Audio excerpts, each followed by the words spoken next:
promise. Just double checking it's on YouTube.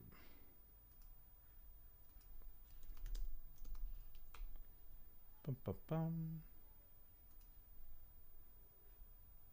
Says it's live. All right. Looks like we are live on Facebook as well. Yeah, cool. And I'm just going to invite everybody over into the Facebook channel, and hopefully they'll join us over there as well.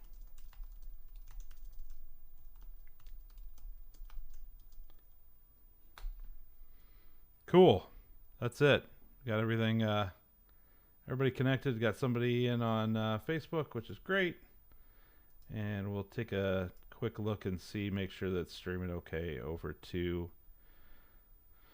our YouTube channel as well, over at David Smith Radon. If you are not on, if you don't subscribe to that one, definitely subscribe over there, because we do keep that loaded up and with lots of videos. If you've not checked out the David Smith Radon YouTube channel, it's definitely a great resource. We have dozens of videos over there, even before we were doing these live videos. A lot of those go back almost a decade that we have been producing content over there, and we've got a lot of really great stuff over there. So I am not expecting a ton of guests here today, because I do apologize, got the email out late today. David will not be joining us today. He's got he's being a great granddad and hanging out with grandkids. He's got an event that they're participating in, so you get me. And so those of you, if you drop off because you know it's me and only me, then we'll just pretend that you have some network problems, and that's the reason that you weren't able to get it there. So if you're on the Zoom, you got the chat. I am assuming that over on Zoom you can hear me. I know that you can hear me on the Facebook group as well. So I double checked that. Throw a comment in the Facebook group if you're here. Say hi.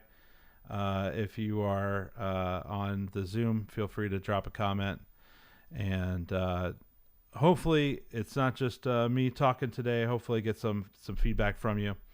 And we're looking to see kind of maybe what you're doing here, what some suggestions that I have on the topic. I thought it was a fun topic. What makes you special? So that is my response. But I don't know about you. We are now a week back from the ARST, or now known as the IEA, Indoor Environments Association. We're back from the conference. Throw a message in the chat, whether over on Facebook or on the Zoom, or even on YouTube. I don't know if I see those comments right away, but I do see those. If you throw a message in the chat, if you were there, this was my first ARST IEA event. So those of you who didn't go, it was down in Orlando a week ago. Started on Sunday night. Then Monday, Tuesday, Wednesday was the content, and then they had the exhibit halls open Sunday night, and then Monday and Tuesday. So a great event, great people there. Met a lot of you who said you've been watching these videos and have been participating. Maybe not necessarily in the the day of. So that's encouraging to both David and I, that we know that you're like, hopefully right now you're at work, you're doing something, or you've grown your business to a point where you're in the office and you can jump into these calls. But I do understand that you're watching these later down the road, either over on the Facebook group or over on the on YouTube. So we're happy to have you here. It was really great to meet so many of you at the conference, to have you come up, say that you're watching these videos, that they're helpful to you, that maybe you're not able to see it at the time, but it is something that you're watching. So thanks for watching them. We appreciate that. And so the show was great. Beautiful hotel. Felt like I had a lot of time to talk with people in the exhibit hall. Those were long days. Those were 10-hour days, 12-hour days. I'm trying to remember how long those we're open from. I think 8 to 5 or 6 in the exhibit hall room, and then obviously the events and stuff afterwards. I did not go to many of the evening events because I was shot. I was tired. I went back Monday night. Went back to the room, watched some Monday Night Football, and then Tuesday night I was just playing catch up on work and really trying to get stuff. Tuesday was done for us, so I was all packed up, taking stuff to get it shipped home and stuff. So I think I'll adjust that for future years. I did get there on Saturday, looking for time to connect with you guys.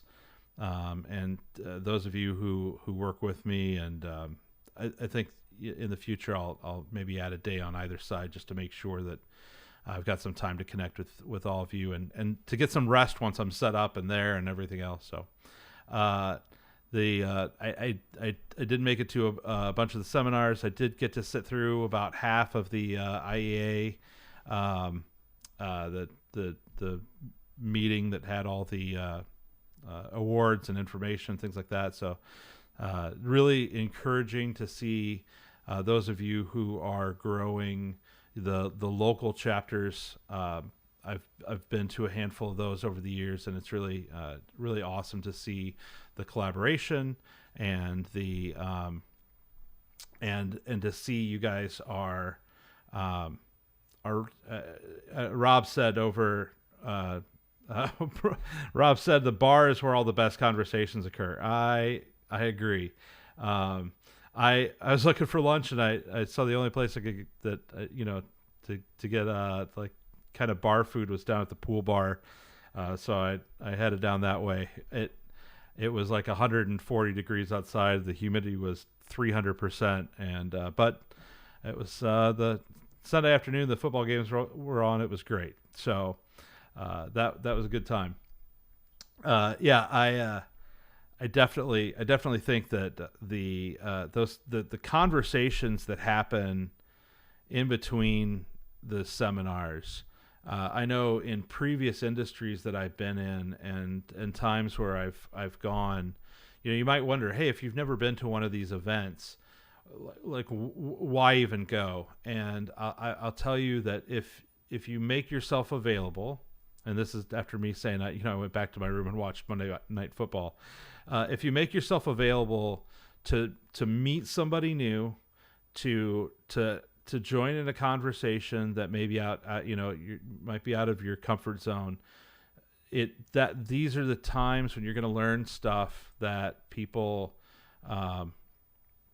This is where you're actually going to grow your business. You're going to pick up on those ideas from people who are doing it well. You're going to pick up on those things where people are talking about the tips and the techniques and the things. You'll just hear something that you'll have that aha moment, and those, if you're looking for those things, you'll find them.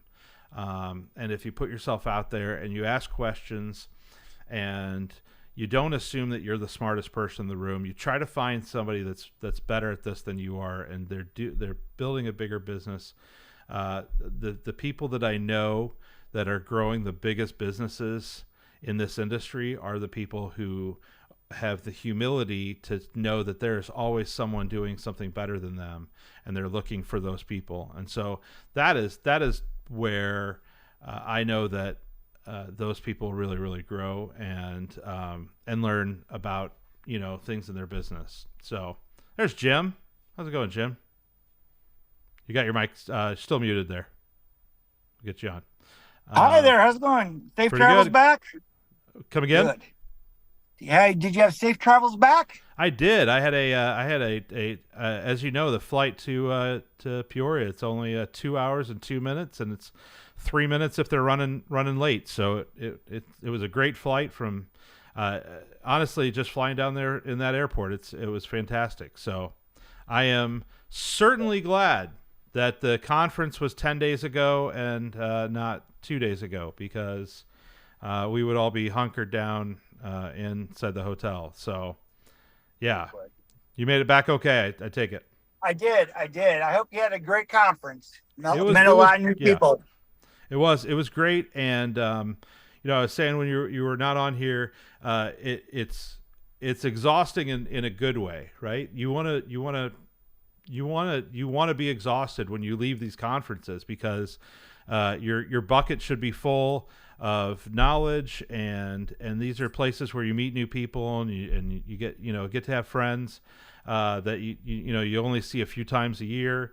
And that, honestly, that's why we've kind of created these spaces, whether it be the Zoom call or the Facebook group, is to continue what you feel for that 72 hours and take it, throughout the year. So yeah, absolutely. It was great.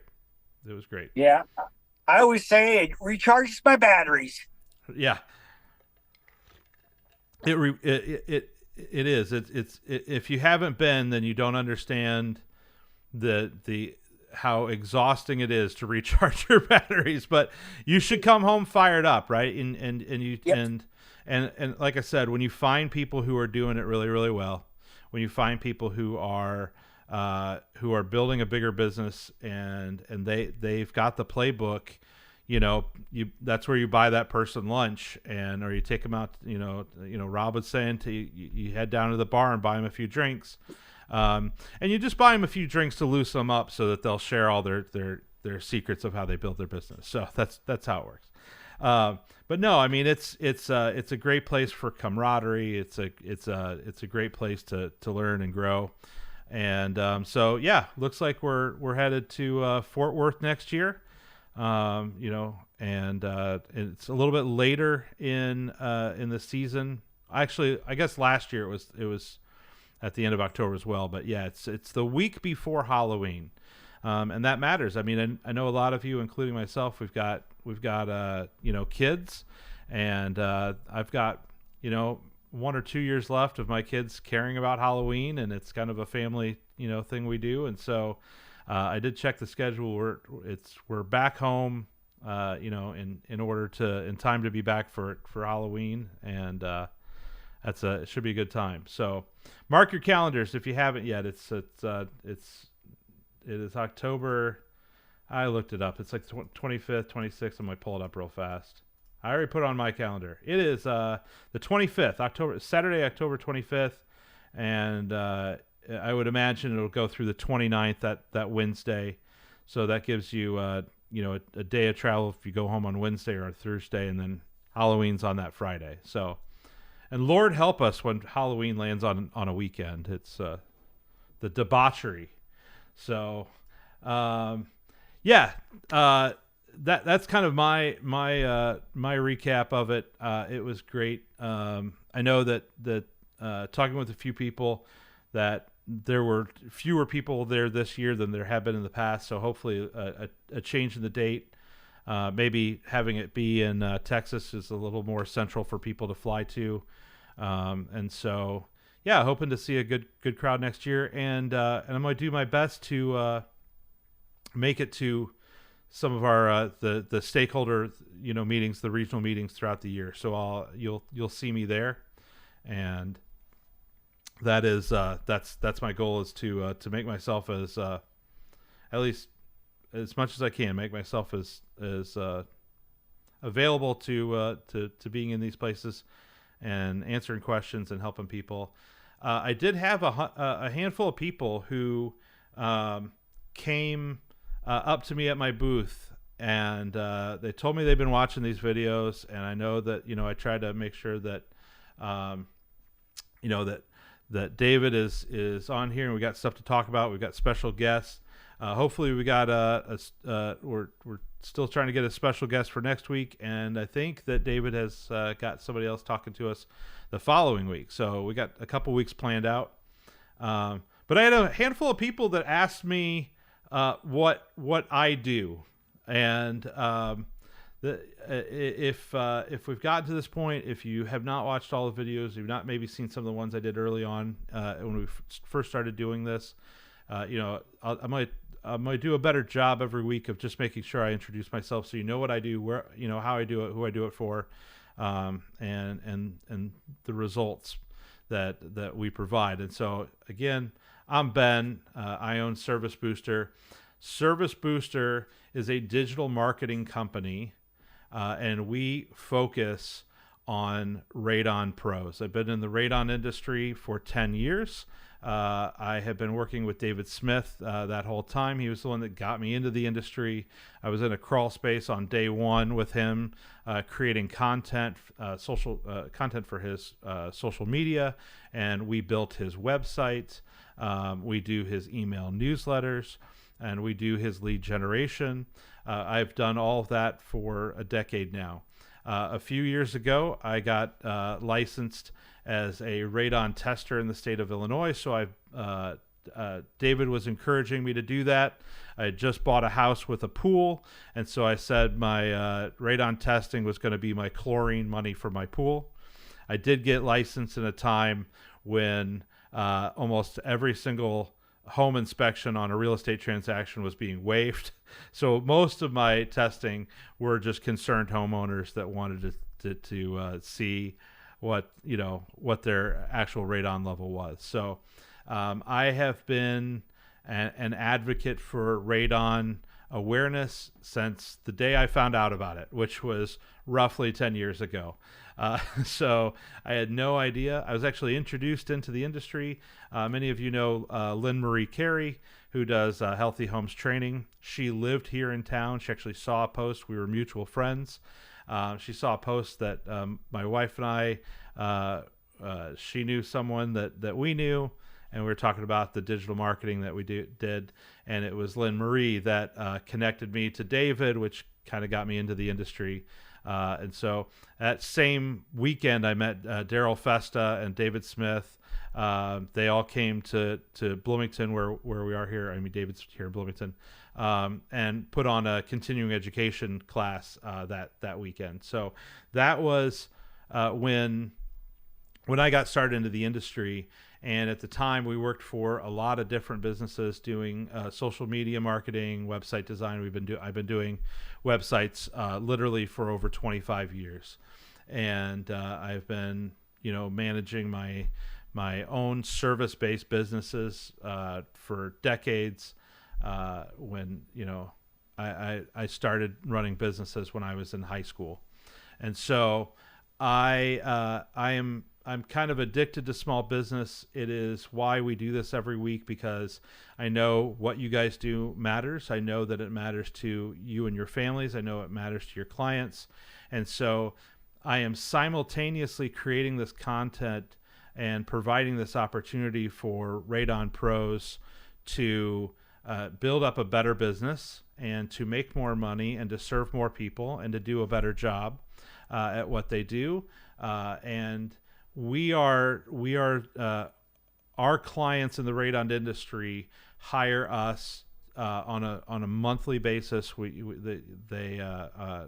basically on retainer every month. We do your website, we do your digital marketing, we rank you higher in SEO, we generate more leads, we help you with automation so that when a call comes in or a lead comes in, that it texts you, that it gets back to the client. When the job is done, we help you get those reviews. We respond to the reviews for you. We rank you higher on the local map packs. And so those are things that we do, and then those are kind of the things that you can see. But a lot of times I'm on the phone with my clients, Radon Pros, and we're just, I spent 2 hours on the phone with somebody today, and we got down multiple crews. We got down to a point where we realized that the the the guys that were in the crew were just really, really not communicating well. They with the customers and things like that, and there was a breakdown there on the service that the owner wanted to provide, and the owner's crew always gets great reviews, but his other crews are not.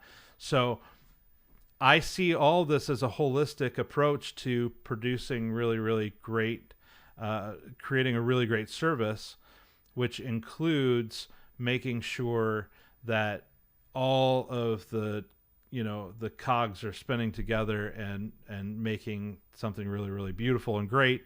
And that's where what I do and how Service Booster works. So those of you who are in this, and whether you're just getting started, I literally have businesses that reach out to me that they're registering their LLC and their domain in the same week, and they are just getting started. They've been in construction forever, but they're starting a radon business. And I have guys that have are doing millions of dollars a year in revenue, and they're doing $2 million a year, and they want to get to $5 million. And they know that work is out there, and people love what they do, but they just want more people to do it. I have guys that are in one city and they want to start another crew in another city.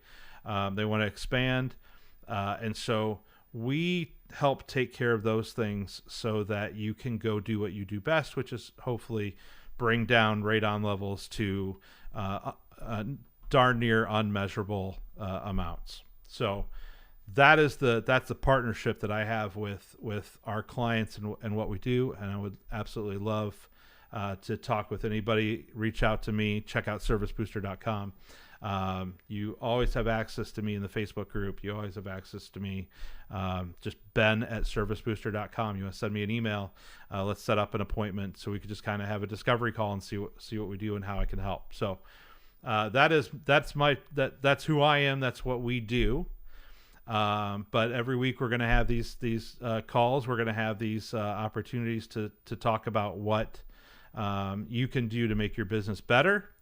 And so we try to split it up. Half the time we're talking about business side of things, and then the other side is going to be on the radon side of things, whether it be the tools you use, the techniques you have, the way that you're the equipment that you're using, and whether it be the fan or the size or the knowledge that you need, whether it's the fan flow charts, things like that. So again, appreciate you guys hopping on, joining us, watching it later in the Facebook group.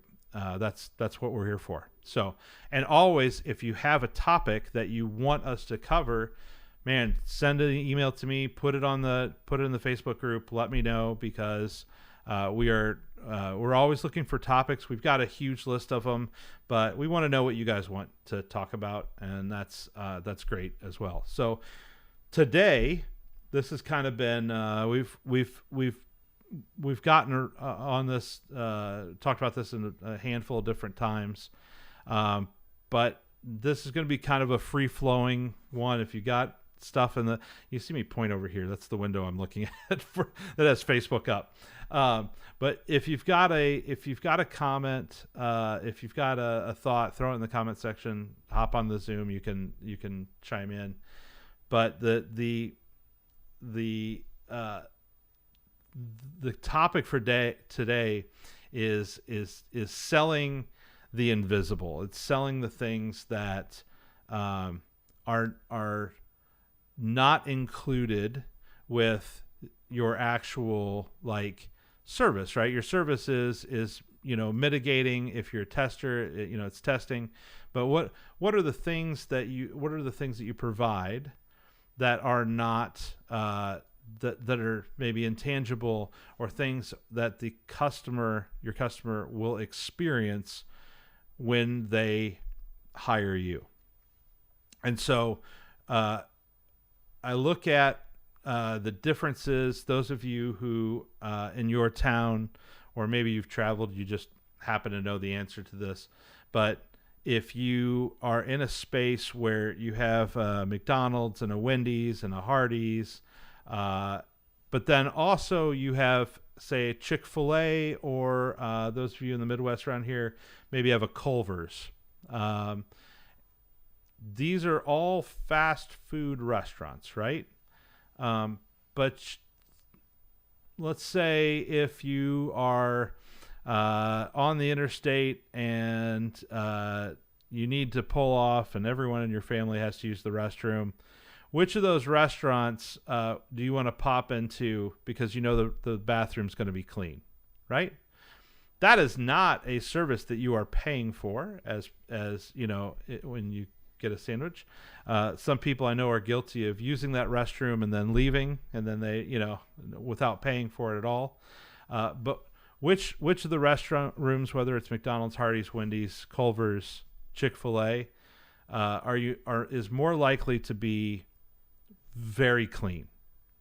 Which restaurant is more likely to have employees that seem grateful that you are spending your hard-earned money at their establishment?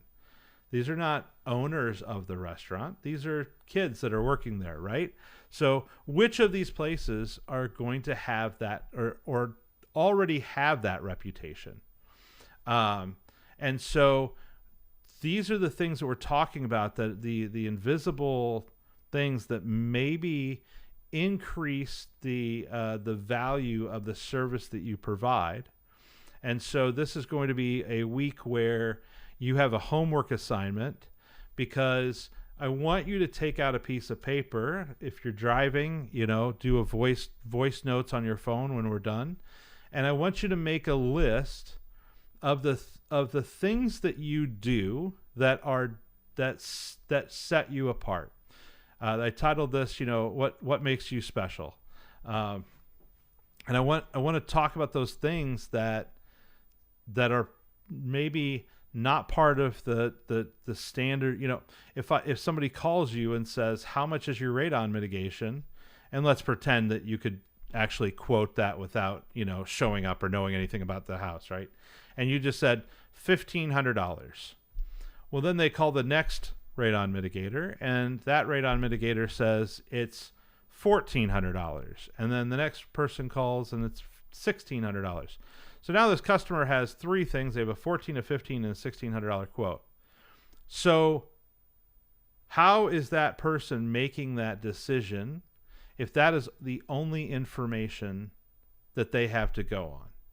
If you are, when you get a lead, and in the Facebook, you know, when I had to kind of put a description on this, if you're getting leads and you're not closing those leads, or you have a low closing percentage, then something is wrong, right? It is maybe the lead is bad, right? I'll admit, you know, obviously not every lead is great. Maybe it is someone who is literally looking for the lowest possible price. You can't, I mean, that is going to be a hard one to do. But all things considered, let's say that this is a concerned homeowner. They found out they have a radon level of 25 in their house, and they have ever since they found out about radon 7 days ago, and they got a test. They are freaked out about it. They are looking for the best possible radon mitigator, right? And so they're going to call around. The first thing they might do is they may get on Facebook. They may ask their friends. They may see if anybody else has had radon mitigation, and they are going to start making a decision based on the value that you bring to the table. And so we look at what is the value that you bring to the table, and this is where you are going to make that list of what is truly different about what you provide. There is a great book. If you haven't read it yet, if you're a book reader, or if you're a book on tape, it is kind of I have actually listened to this one on tape. It's a hard one to listen to because it's just kind of a drab old 80s style book, but it is by Harry Beckwith, and it is called Selling the Invisible. That's where I stole the name for the title of today's seminar. And it's called A Field Guide to Modern Marketing. And it's interesting because, it came out prior to social media and, darn near before, the internet. But you're marketing your service rather than the product. And so you need to understand the intangibility of the service that you provide.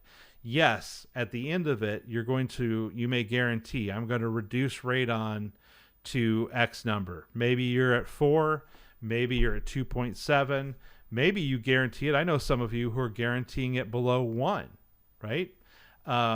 So you need to understand, though, the intangibility of the service you provide. What are those things that you do that is a service to the client without it actually being something that's on your rate sheet? So, for instance, maybe a service to your client is the fact that you can do the job in 3 days or less. Maybe you have enough crews or enough margin in your time, or you have just done a really good job of making sure every call comes in, that when someone commits, that you are at their house within 96 hours, right? So that's an intangible thing. So you've got a concerned homeowner. They've just found out about radon. They realize that this is, it's poisoning their family. And you say to them, I understand your concern. We have built a business that allows us to get there right away. We'll get to your house right away, and we're going to take care of it. Maybe your service, part of your service, is spending some time on the phone with them and explaining the process of what you're going to do. Maybe you've shot a video and you've put that video on your website, and so you can take your client through the process of what radon mitigation might be. I don't know how many times you have been to someone's house to mitigate radon, and you are in the basement and you are starting to core drill through the concrete, and a customer freaks out because they had no idea that that's what you were doing. So these are the kind of conversations I'm, as your marketing person, I'm having conversation with you, but that should never happen, right? Because you have taken the time to explain to them. You have clients who just want a solution, but they don't know. You may be creating more problems for them if you make a huge mess in their basement, or if you end up putting your suction point in a place where they didn't want it, right? Or maybe it could be moved, or maybe they're going to finish their basement, and you've now put it in an inconvenient spot. And obviously, I'm saying all this under the premise of that you're in a space that you can, in theory, put a suction point in multiple places. So, but maybe you can't. Maybe this is a 300-year-old home sitting on top of clay, and there's just one good spot to put it in, and it's not a convenient spot for the homeowner. Well, then I hope that you went out there, and I hope that you did a site survey with them, and you went in and you were able to talk to them and show them the process of what you're doing. So we talk about the intangible things that you're doing. Some of those things the client's going to find out about after you do it. So I know a lot of you take a lot of pride with leaving a basement cleaner than it was when you got there.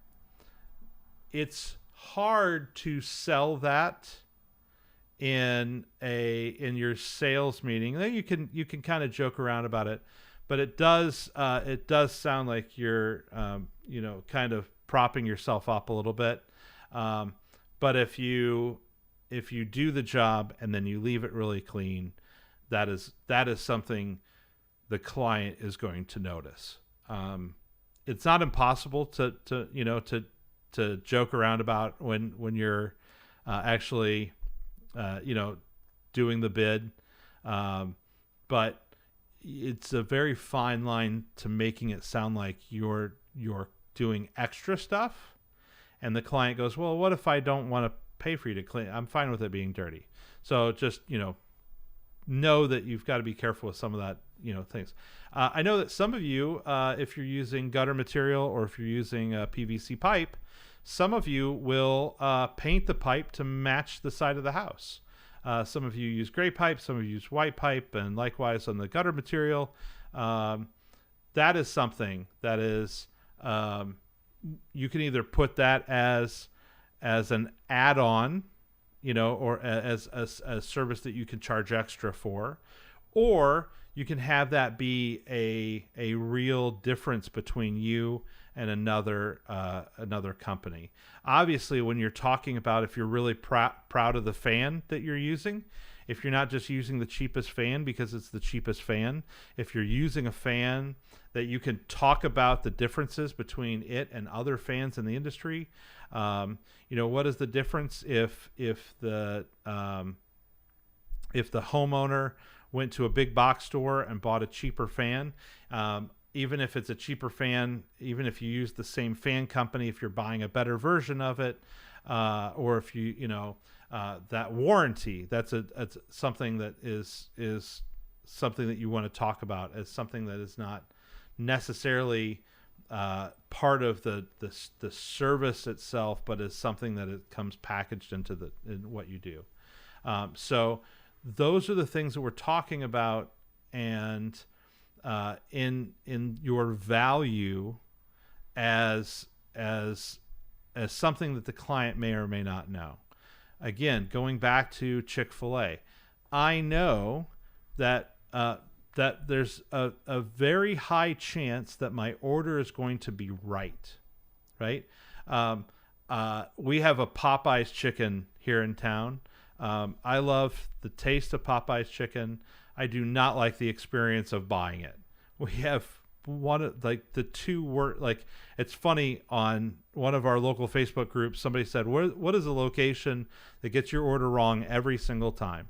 And the number one place was Popeyes chicken. And we drove by it last night. I'm like, man, it sounds good, but I'm going to have to go and sit in the restaurant because I know they're going to deliver the wrong food. And I'm going to have to go up to the counter and get the correct food. And so those are the kinds of things that if you have a perception, whether it's, your perception is reality, right? Whether it's the reviews of your company, whether it is the it's when people talk about you on Facebook, if realtors are talking about you, what are the things that are that make perception the reality? The way the way you post on Facebook, the way you I just saw a Facebook page today for a local business, and the owner's wife sold these weird things, tchotchke type things, and all this Facebook page was doing was sharing stuff about his wife's page. There was no context. It didn't make sense. They did a giveaway. If you liked their page, you would get you might get one of these tchotchke type things. But the perception of that company is, I don't know if they do the service that I was looking at them for, which was completely had nothing to do with the thing that his wife did, or if he was using the number of people that liked his page to sell his wife's thing. When someone goes to your website and it looks like a third grader made it, or it doesn't make sense, or there's no place to fill out a lead form, or the phone number is wrong, or you can't find it, or it doesn't say what you do, or that perception changes the value of the service that you provide. So the people that I know, the people that I'm working with, ultimately my goal is that they are charging more than other similar businesses in the area that they're charging more than their competitors, because I want a potential customer to come to their website and to see, okay, this is a business that I can trust. It looks like they're legitimate. They look like they know what they're doing. They have reviews. I'm going to fill out this form and I'm going to take that next step. So that is the goal of creating a perception of your business. When you pull up, how are your employees dressed? How are you dressed? Are your clothes clean? Do you smell good? Is your truck clean? Is the lettering on your truck look like, it was done in spray paint, or did you have it professionally wrapped? These things all change the value. So if you've convinced someone to pay you 25% more than your competitors, and you pull up and you do not look the part, that changes someone's perception of you. So build relationships. Build relationships with realtors, with plumbers, with HVAC people, so that they are talking about you when their customers ask about the Radon service, that those relationships pay off. That changes the value of what you're selling. And focus on the customer experience. Think about, what will the customer experience? We've talked about this before. If you have a larger crew and you're able to do jobs faster, then that customer only has to take, if they don't work from home, they only have to take 2 or 3 hours off from work, or 90 minutes if you're super fast, or if it's whatever your speed is. So they don't lose an entire day to you installing a system in their house. Focus on what they experience if they do work from home. Have you explained to them what it sounds like when you core drill through concrete? How fast can you do that and make a nice clean cut? And then also, are you running a shop vac in their basement? Are you as you're drilling through the house, and you do, like, if you say, hey, listen, we're going to be really loud for the next 30 minutes, is that okay? But also, when you talk to them on the phone and you're bidding it out, say, hey, listen, this is a question that you weren't asking if you've been in business for 20 years. You weren't asking 5 years from now as much as you are now, as you're asking now. Do you work from home? How much of a are you in meetings on Zoom? How much of a distraction will it be? I need you to understand and know that that we will be doing core drilling. It's going to be loud, but we promise we'll do it as fast as we can, while still doing a great job and making sure that we're accurate with the job that we're doing. So I have talked a lot about how you want to over explain. You want to tell people what's going to happen, but also just don't forget the importance of simplicity as well, right? You want to be clear and simple. You don't want to take up a ton of their time. You want to make sure that that they understand, but also that you respect their time in not only the bidding process, but also when you're there. So make sure that they are an active participant throughout the process, but don't waste their time either. Your service is about selling a solution. The value that you are bringing to the table is that you are providing a solution to a problem that they have, and that you are selling them the time, that they are buying time from you. I am a firm believer that the only thing that any product or service can sell is time. All we do is sell time. You'll hear me say this a bunch. Can a homeowner learn how to be a radon mitigator and mitigate their own home? Do they have access to purchasing all of the equipment, all of the stuff that they... Now, do you have an expertise? Yes. Can I, if I break my arm, can I, if I've got carpal tunnel in my hand, can I perform the surgery on myself? In theory, yes, eventually. I may have to go to medical school, right? I may have to like figure out how to do that. Um, so the thing is that in this case, the the client could learn how to do their own mitigation, right? We are offering to come in and do that. You have all the tools. You have the expertise. You have the number of times. I don't want someone doing carpal tunnel surgery on my hand if they've never done it before. I want them to have done thousands of them, so that they don't even think about it. They're just an expert on it. So you're an expert in the field. You are selling to them the value of your expertise, and you are doing it in a time. It's getting cold out. I'm going to go close my pool. Around here, the cost is around $500 for a company to come in and close the pool. They are here for like 30 minutes, and they are in and out, and they make their $500. I have decided that I like to close it slower. I like to take my time. It doesn't take me, it takes me a couple of hours, but I pop out and do it. I'll start the drain. I'll come back out, check on it. I'll come back out, and I know that I'm going to put a little bit more time on it, but they absolutely have the expertise. I only know how to do mine. And I am making a decision that my time of over the course of 2 hours is worth $500, right?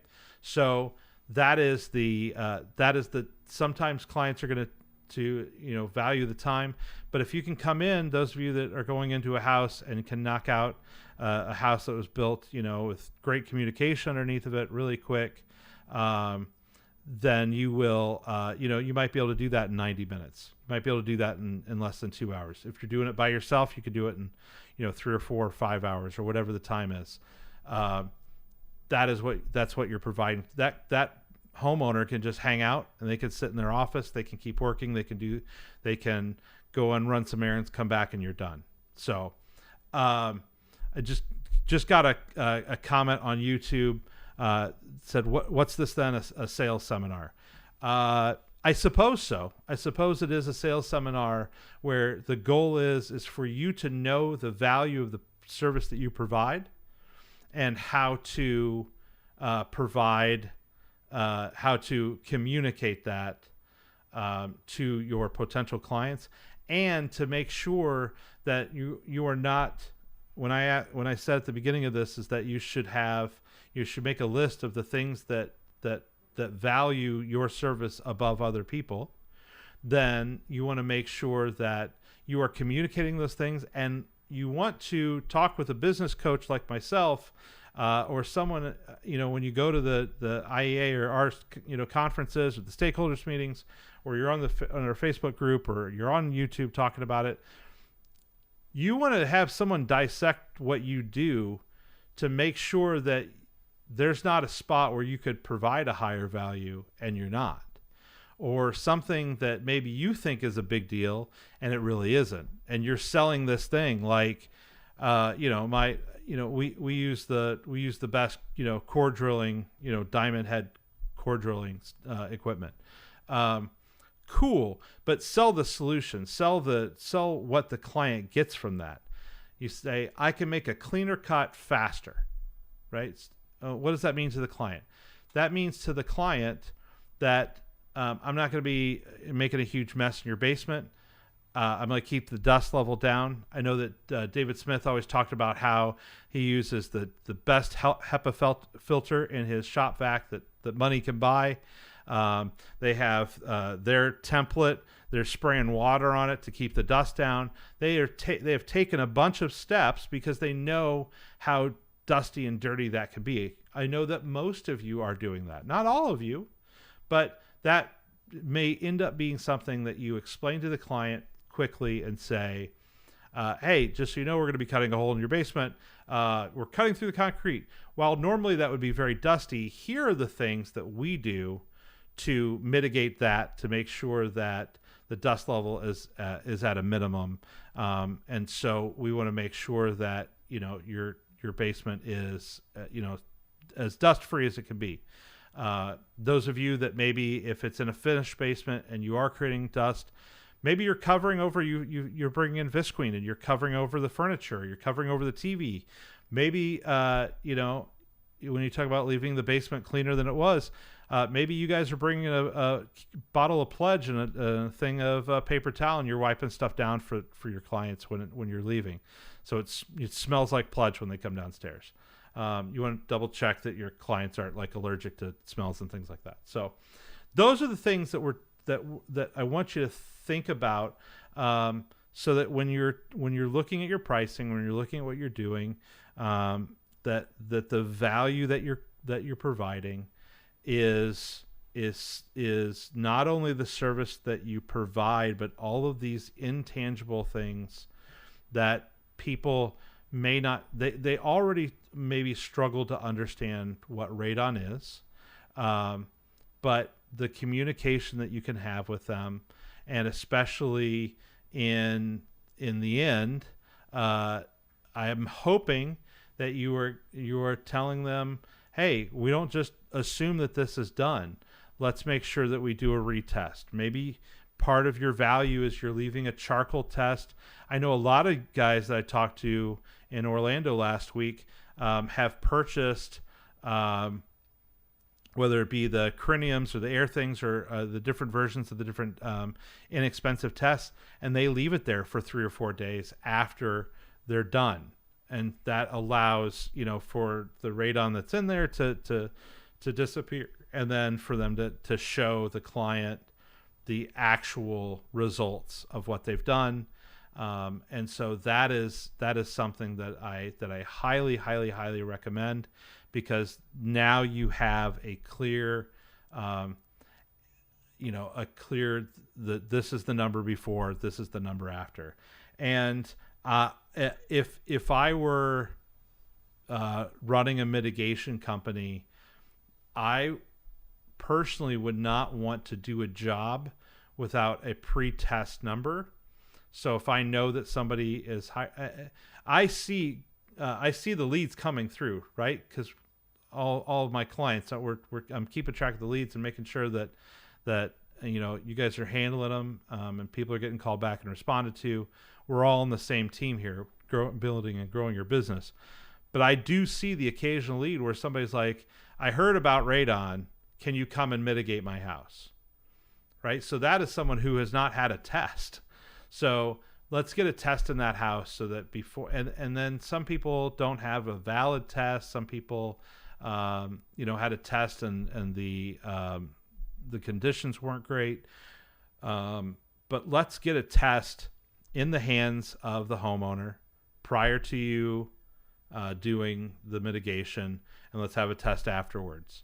Because what greater experience you could do? You can leave the house clean, you can make the pipe look like the side of the house, you can smell good, and you can leave them mints on the counter when you're done.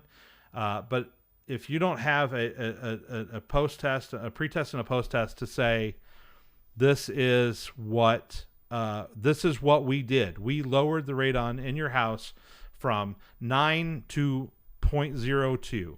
We lowered it from 42 down to, you guys in Pennsylvania, man, I heard some crazy numbers out there.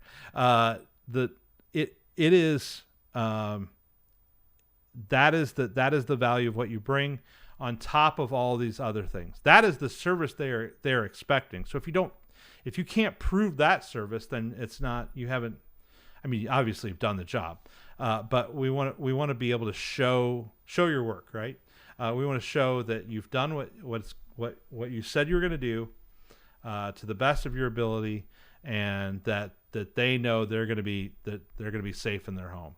So the goal is today, and I'm gonna keep it under an hour, is making sure that you both, first of all, the value that you bring is above and beyond removing radon or testing for radon. you are bringing you are helping protect someone. You know this, right? This is why we're all in this. You are protecting someone from lung cancer. That is obviously the ultimate and total and most important thing that we do. And I feel personally that I am on that quest with you. I am not in. I don't have to get in the crawl spaces as often as you. I'm not in the attic. This is not an attic climbing body here. I am not good with heights, so I'm not on the ladder and I'm not on the roof. The thing I can do is I can help push you in your business to get more clients, do a good job, and I believe that we are saving lives. And when you believe the value of what you are doing, if Chick-fil-A has taught their employees to know that with every sandwich and every fry and every salad and every milkshake that they hand over, that that they are providing a meal for a family that may not have time to go home and cook, but this may be the 17 minutes of the day that their whole family is in the same place at the same time, and they are providing the meal for that. We in the radon industry are saving lives from lung cancer. I'm going to take a sidebar here because I've got some comments that are coming in on the YouTube page, and the comment that because the YouTube page is public, so people can see that, where our Facebook group is private, the Zoom is private, but on the YouTube page, we just had someone say, "What does radon taste like?" So if you're unfamiliar with what radon is an odorless, tasteless gas that you cannot see. You cannot see it, taste it, or smell it.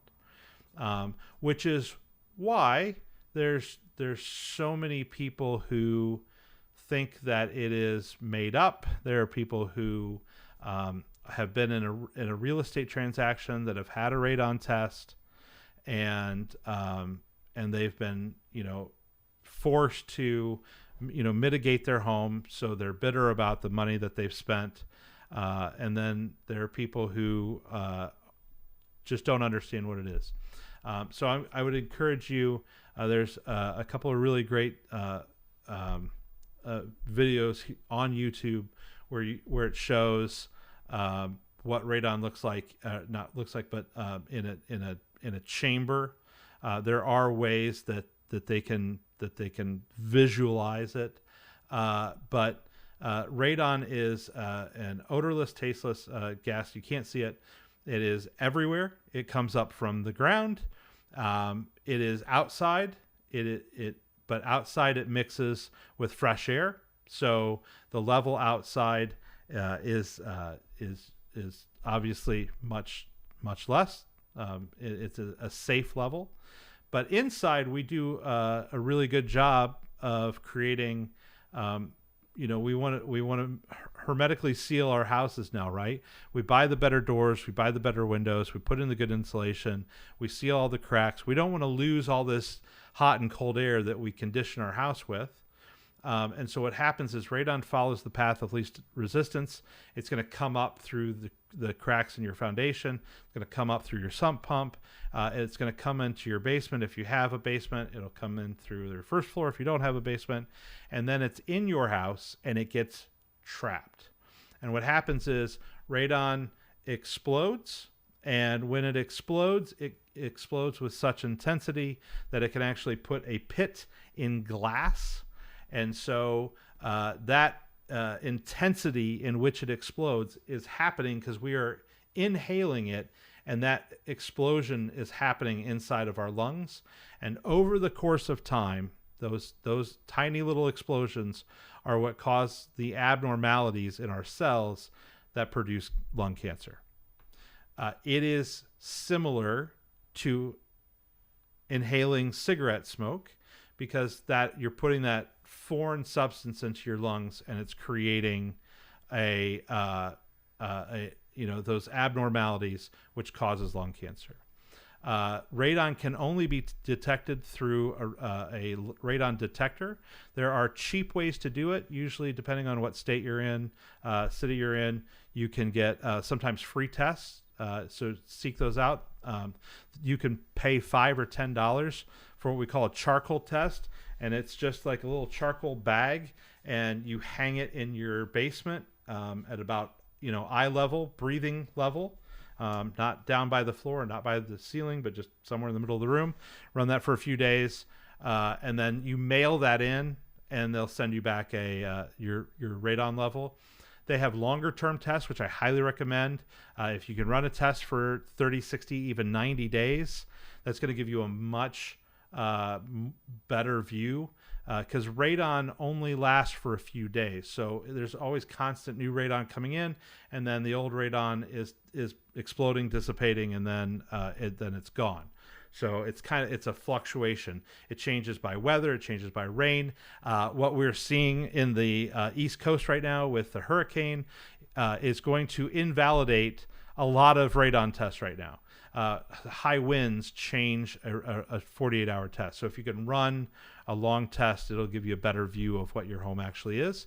And then if you have a radon level, the EPA says 4, the World Health Organization says 2.7. If you have a number of a radon level over that, you should have it mitigated. And that's in this group here, we're all professional mitigators, for those of us that work in the radon industry.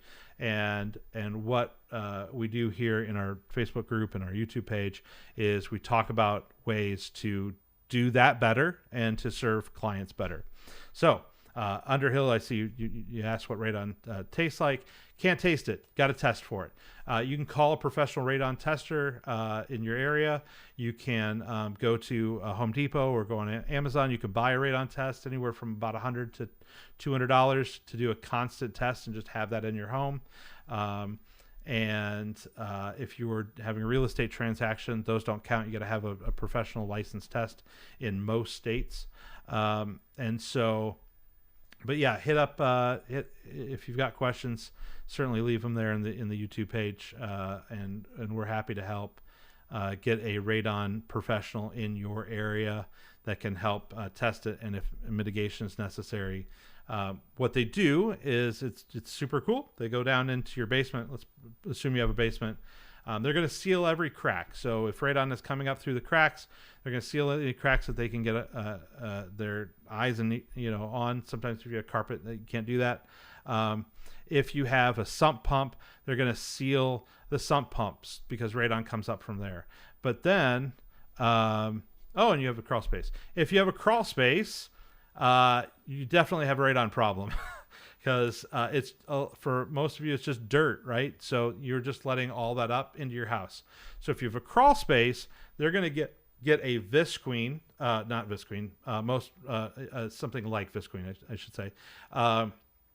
It's called a vapor barrier, and they're going to go. Radon mitigator is going to go in, and they are going to completely seal your crawl space with a vapor barrier all the way up the walls. They're going to glue it all the way around. They're going to seal it so it's literally airtight. Then they're going to go into your basement.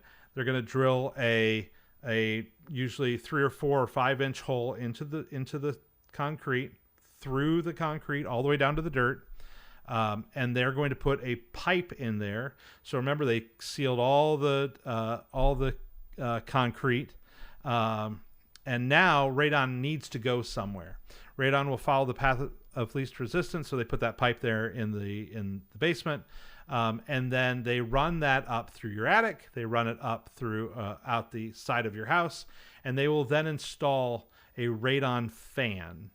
And this fan works like a vacuum, and that fan sucks on that pipe 24/7, 365. That fan turns on, and then it never turns off. And so you that fan, depending on the age of your home, depending on the soil underneath, what you have underneath your home, if you're around us and you've got clay, if you've got really rock hard, soil, whatever it is, they'll use a different kind of fan. Every mitigator has their preference on the fan that they buy. Some have higher suction, some of them have pulled more volume.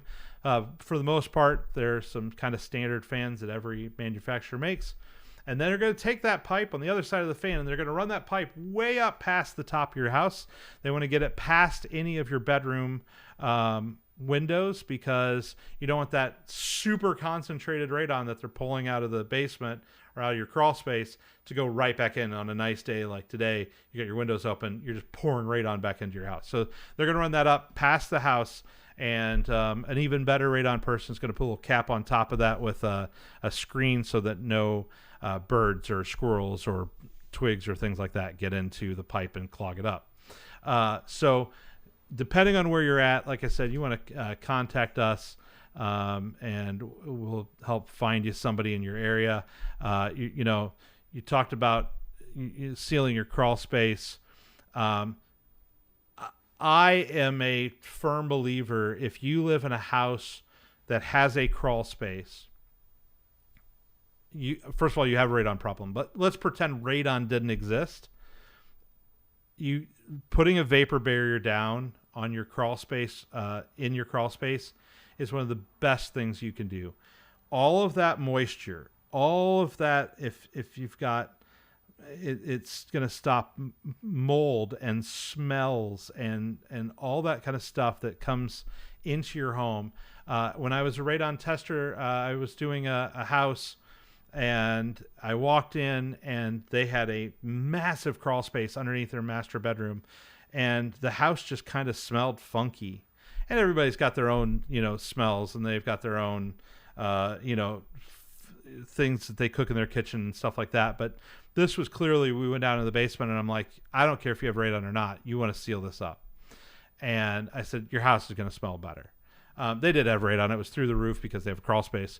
And then I went back because the family hired me to come back and test it after the mitigator came in, and I could already tell that the smell of the home had improved, and they had gotten used to it. They'd lived there for 20 years, and they'd lived there with 20 years with high radon. Like I said, path of least resistance is the crawl space entry. Your crawl space is underneath your home, like a portion of your home. So in my house, they did an addition on the kitchen, and so they put a little crawl space. It was like a 15 by 15 crawl space, not a big crawl space, but that's underneath the kitchen. So that radon is going straight up. It's not usually going like out sideways. I mean, it can. It's gonna come out and just go wherever it can, but typically it's just going straight up, and it's like, in my case, it's going to the kitchen. Radon will often cut in half by floor. So if you have a radon level of 10 in your basement, your first floor might be 5, and then if you have a second floor, bedrooms up there, it might be 2.5. Most of that is because you're opening doors, you're coming in and out, and it's exchanging with fresh air. But again, as we make our homes more energy efficient, we are also trapping radon. New homes across the country are typically built with a passive radon pipe, meaning that there's a pipe in the basement somewhere, and it goes up through the attic, and it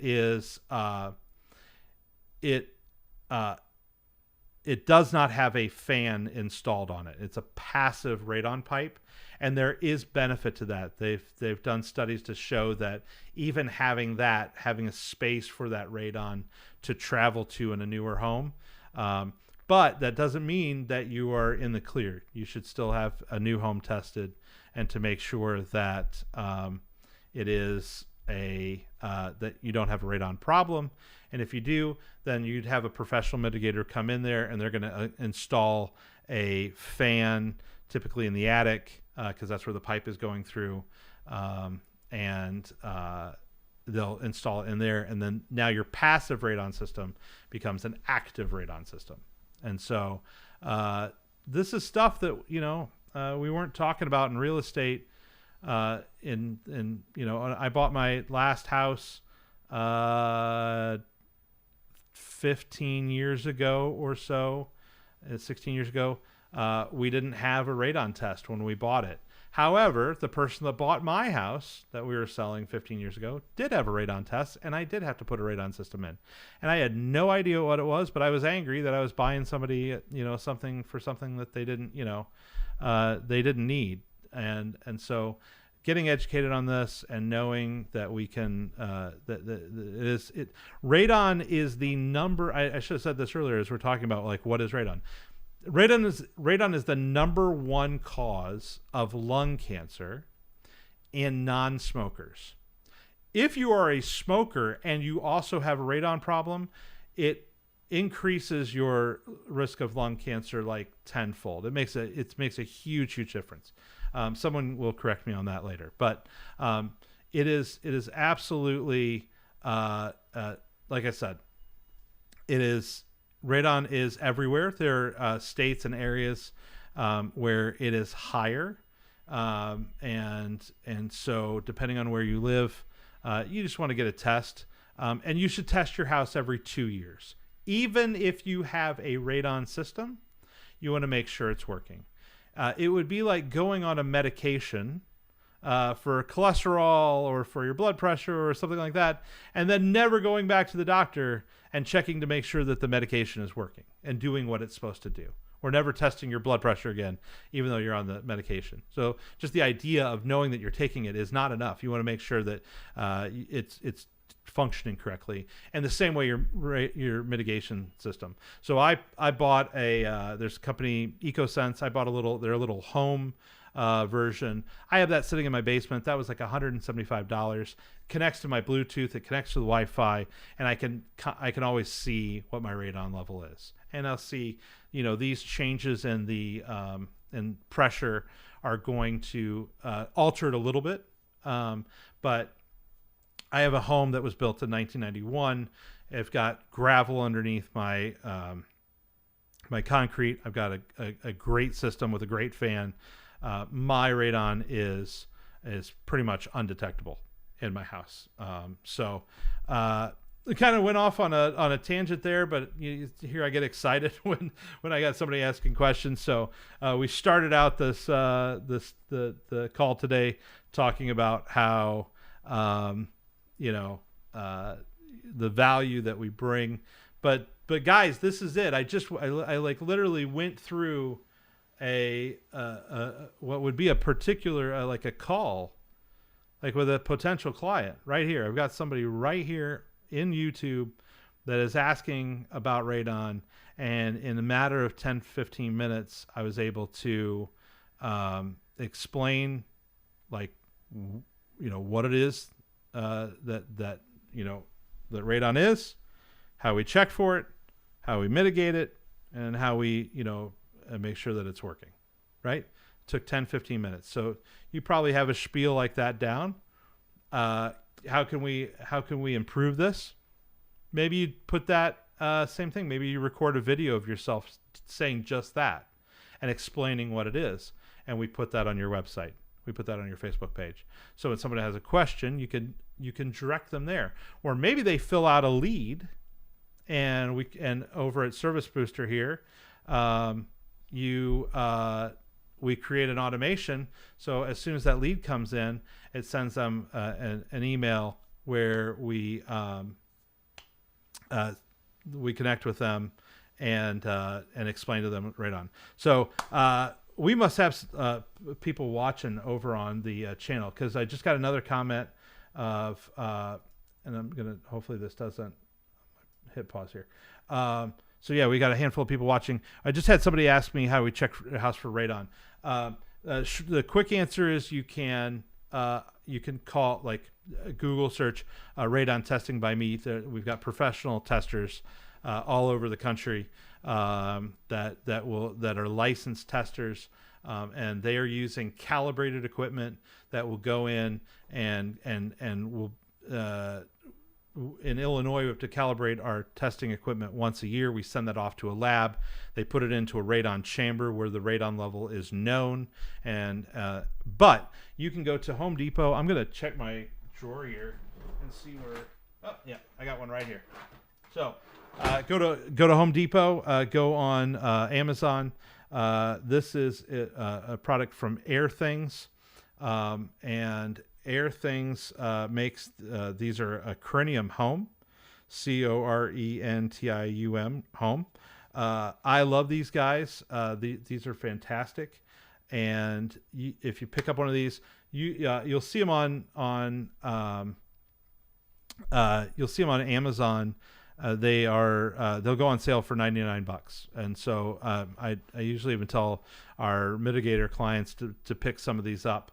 And if you look at this, and you can see it here, it's showing the long-term average at 0.70, and then it's going to cycle through some. I'll hold it back here because it's focused on me. It's going to cycle through. It's going to say the 7-day average. See how I can do this and not get the glare. 7-day average, 1-day average. Do a short-term average. And then it'll do and then the top is the long-term average.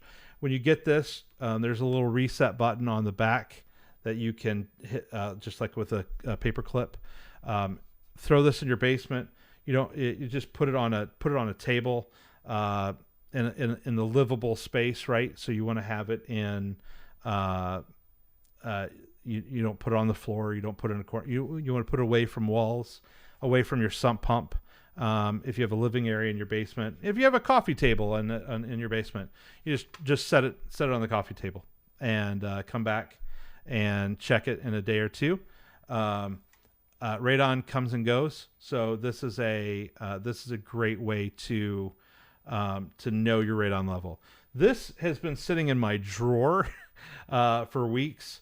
My radon level on my first floor, and I did not reset this. I lent this out to somebody, and they had high radon. My 7-day average in the drawer is 0.48, and then the 1-day average is 0.32.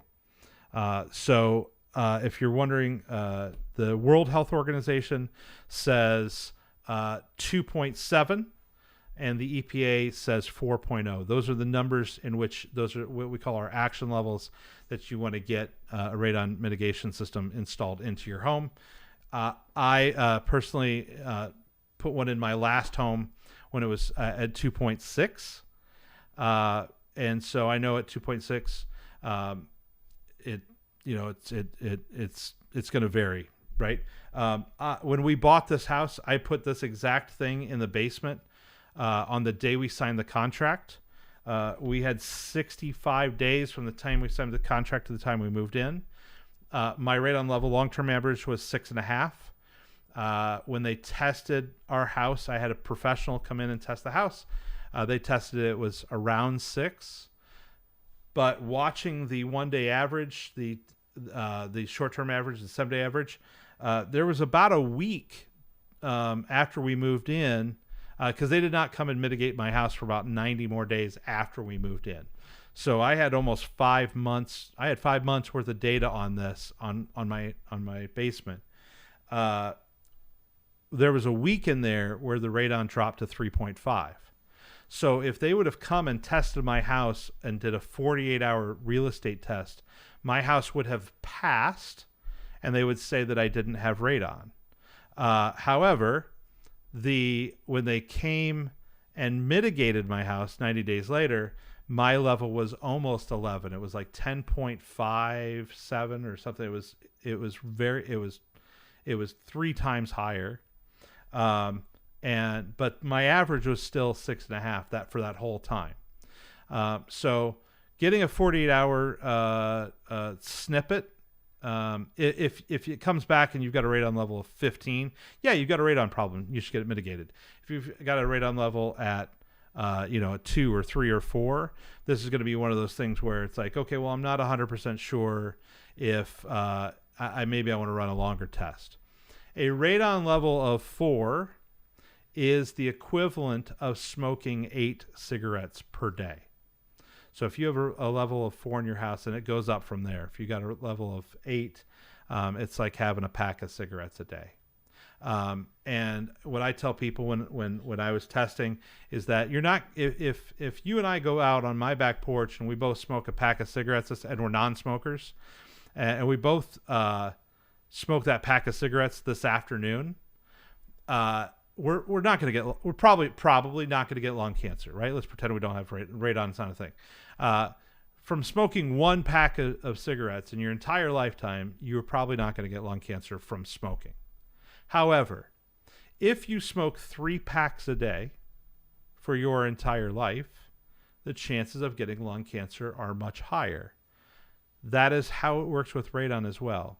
So if you have a radon level of 2 or 4 or 5 or 6, you have a lower chance of getting lung cancer than if you have a radon level of 30 and you live in that house and you sleep in the basement, right? So if you sleep 2 floors up and that radon is dissipating throughout the house and it's going down as you go up, then you have a lower chance. But if you have a teenager who's sleeping in the basement, now you have a reason to be concerned.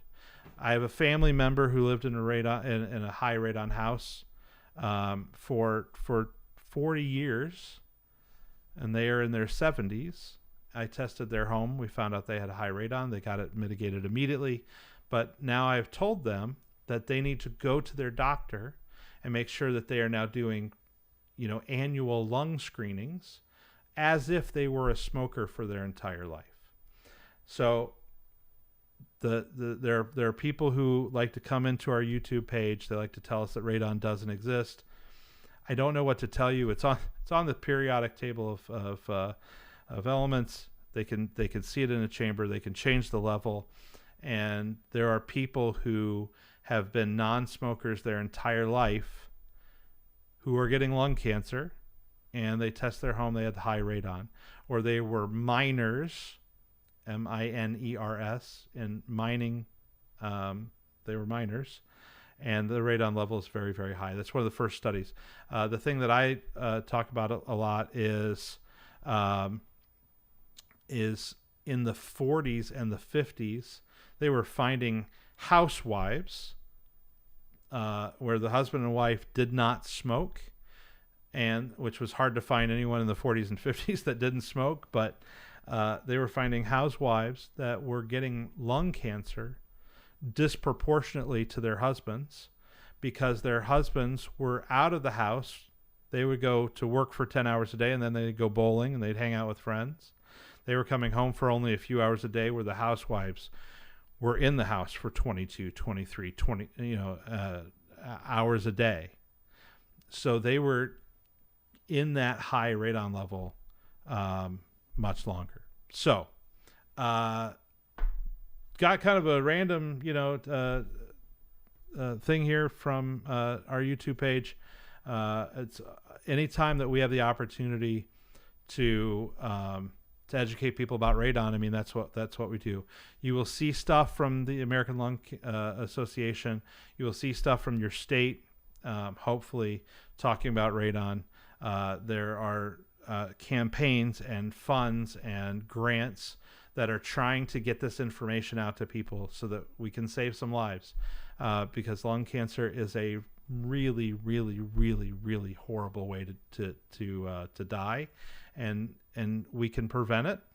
And so check with us. We've got testers, we've got radon mitigators. Some companies do both. In some states, you can test and mitigate. So search for that. But those of you who are radon pros, here's a few new people who are about to go on Google and type in radon testing near me, radon mitigation near me. You going to be the number one search on that? That's you guys at ARST were asking what I do. That's what I do. When that person finds out about radon, and now they are concerned, this is not a real estate transaction. They are about to go on, and they're about to make a decision of who they're going to hire. Those of you who want to get that job, give me a call. Send me an email, ben@servicebooster.com, and let's get you on a plan to get those calls.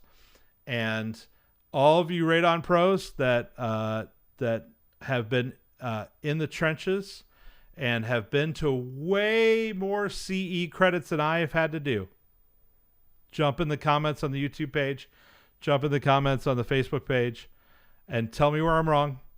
Humble me. I know that there's always somebody that knows more about radon than I do. I know more than the average person. I do have a license to test, but that does not mean that I am smarter than those of you guys that have been doing this way longer than I have. But one thing I do know is how to get these calls into your phone, these leads into your email, and for you guys to get into these homes and to make more money. So that is a goal. We want to save lives. We want to make money doing it.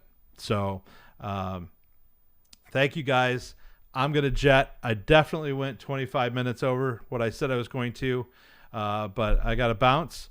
And thank you so much. We'll let you know here next week very soon what who our guests are coming up, and I look forward to being there in the next couple of weeks. So thank you so much. We will see you all. We'll see you all here soon. Thanks.